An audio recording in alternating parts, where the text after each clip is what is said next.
Hi అండి, ఎలా ఉన్నారు? బాగున్నారా? ఈరోజు మునగ చెట్టుని బాగు చేద్దాము. చూడండి మునగ మొక్క ఎలా ఉందో, చాలా డల్ అయిపోయిందండి.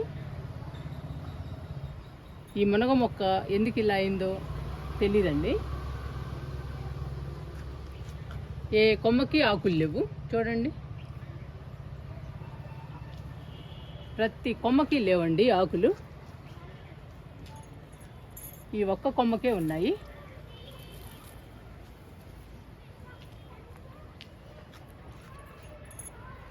మొక్కలు ఇలా అయిపోతుంటే చాలా బాధగా ఉంటుందండి. ఇలా డల్ అయిపోతూ ఉంటే చూసారా అసలు మునగ మొక్క ఎలా ఉందో. ఈ మునగ మొక్క ఇలా అవడానికి కారణం చీమలేమో అనుకుంటున్నానండి. మరి చూస్తే కానీ తెలీదు. మట్టిని తవ్వి చూద్దాము. మట్టిని తవ్వితే కానీ తెలియదండి లోపల ఏముందో. ఫస్ట్ అయితే మట్టిని తవ్వుదాము.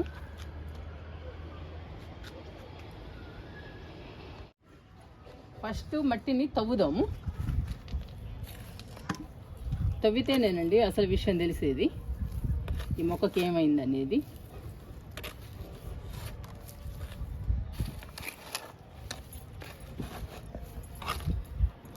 మట్టి అయితే తీస్తున్నాను బొచ్చెలోకి.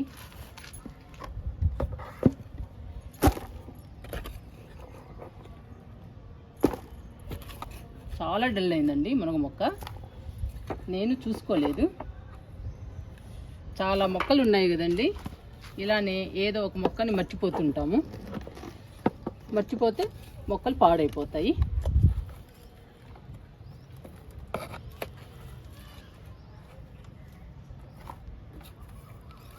బకెట్ సగానికి మట్టిని తీద్దామండి. తీసి అసలు మొక్క ఎలా ఉందో చూద్దాము.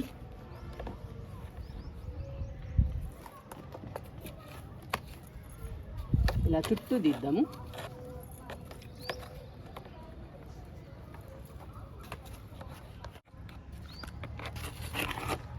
మునగ మొక్క ఇలా కావడానికి చీమలు అనుకున్నానండి. తవ్వితే ఒక్క చీమ కూడా లేదు. చూడండి, ఒక్క చీమ కూడా లేదు. నేను లోపల చీమలు ఉన్నాయనుకున్నానండి, లేదంటే ఇంత డల్ అయిపోదు అనుకున్నాను. తవ్వి చూస్తే మాత్రం ఒక్కటి కూడా లేదండి. అంతా బాగానే ఉంది లోపల మొక్క. సగానికి తీసానండి మట్టిని. ఇంకా కొత్త మట్టి పోద్దాము. మనం మట్టిలో అన్ని రకాలు వేసి కలిపి ఆ మట్టిని పోసేద్దాము. అప్పుడు హెల్దీగా వచ్చేస్తుంది మునగ మొక్క. మళ్ళీ అన్ని కొమ్మలకి ఆకులు వచ్చేస్తాయి.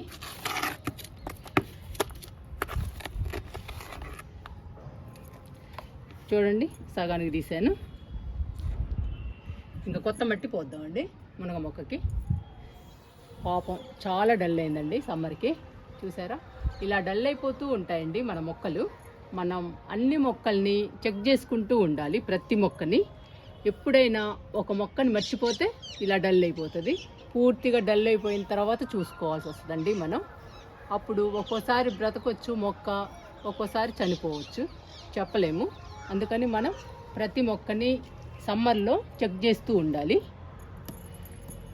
మనం ఈ మునగ మొక్కని కాపాడుకోవాలండి.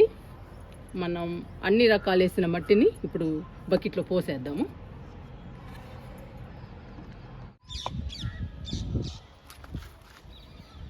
మనం కొత్త మట్టి పోసే ముందు మునగ మొక్కకి ఏమన్నా పురుగులున్నా కానీ, చీమలున్నా కానీ, వేరు పురుగున్నా కానీ, శంకు పురుగులున్నా కానీ, ఏ ఇతర పురుగులున్నా కానీ కారం, పసుపు ఈ రెండు మొక్కకేస్తే ఈ పురుగులన్నీ చనిపోతాయండి. మనం సగం వరకు మట్టి తీసాము. ఇందులో కారము, పసుపు ఈక్వల్గా తీసుకుని చల్లుతున్నాను. చల్లిన తర్వాత మనం అన్ని రకాలు కలిపిన కొత్త మట్టిని పోసేద్దాము. ఈ కారము, పసుపు చాలా మంచిదండి పురుగులకి. నాకైతే చీమలు కానీ పురుగులు కానీ ఏం కనపడటం లేదు మొక్కలో, కానీ ఎందుకైనా మంచిదని వేస్తున్నానండి. వేస్తే మనకి డౌట్ లేకుండా ఉంటుంది.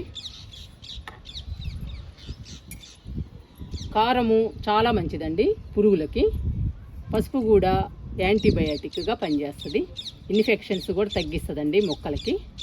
అందుకని పసుపు కారం రెండు ఈక్వల్గా కలిపి చల్లుతున్నాను.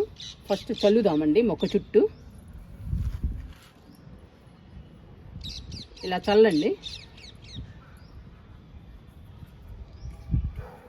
మనం మొక్కని రీపాట్ చేసే బదులు ఇలా చేస్తే మొక్క మళ్ళీ హెల్దీగా పెరుగుతుంది.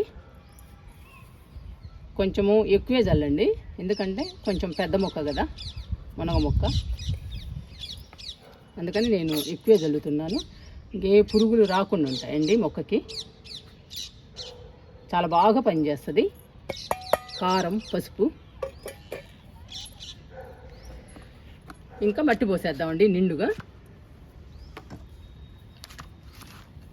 మట్టిలో అన్ని రకాలు వేసి కలిపానండి. 50% మట్టిలో 30% ఎరువు, 10% ఇసుక, 10% వరి పొట్టు, కొంచెం వేపపిండి కలిపానండి. ఇంక ఈ మట్టిని పోసేద్దాము మునగ మొక్కకి. పోస్తే మళ్ళీ అన్ని కొమ్మలకి కొత్త చిగుర్లు వస్తాయి. కొత్త చిగుర్లు వచ్చిన తర్వాత పూత పిందె వచ్చి మునక్కాయలు వస్తాయండి. ఇంకా పోసేద్దాము.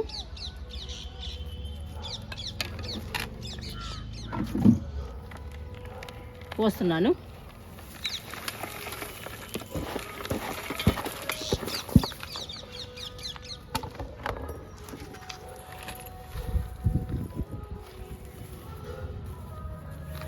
మొక్కల్ని చెక్ చేసుకోకపోతే ఇలాంటి పరిస్థితే వస్తుందండి మొక్కలకి. అందుకని మనం ప్రతి మొక్కని చెక్ చేసుకోవాలి. మనం చెక్ చేసుకోకపోతే మొక్కలు చనిపోతాయండి, అప్పుడు చాలా బాధపడాల్సి వస్తుంది. మట్టి సరిపోతుందండి. ఈ పాత మట్టిని మళ్ళీ కొత్త మట్టిగా తయారు చేసుకోవచ్చు మనం, లేదంటే కంపోస్ట్కి ఉపయోగించుకోవచ్చు మనం. ఏది వేస్ట్ కాదండి, పాత మట్టి కూడా వేస్ట్ కాదు. ఈ మట్టిలో మళ్ళీ అన్ని రకాలు వేసి ఈ మట్టిని మళ్ళీ కొత్త మట్టిగా తయారు చేసుకోవచ్చు. లేదంటే మనం ఎప్పుడు కంపోస్ట్ తయారు చేసుకుంటాం కదండి, ఆ కంపోస్ట్కి కూడా ఉపయోగించుకోవచ్చు. ఇప్పుడు ఈ మునగ మొక్కకి ఇంకా వాటర్ ఇచ్చేద్దాము.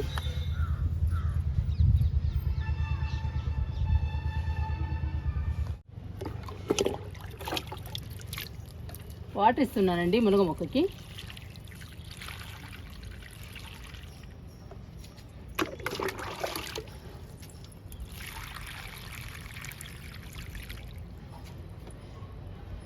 మీరు కూడా మీ గార్డెన్లో మీ మొక్కలు ఇలాగే డల్ అయితే ఇలా చేసి చూడండి. మళ్ళీ మీ మొక్కకి కొత్త చిగుర్లు వచ్చి మొక్క హెల్దీగా పచ్చగా ఉంటుంది మీ గార్డెన్లో.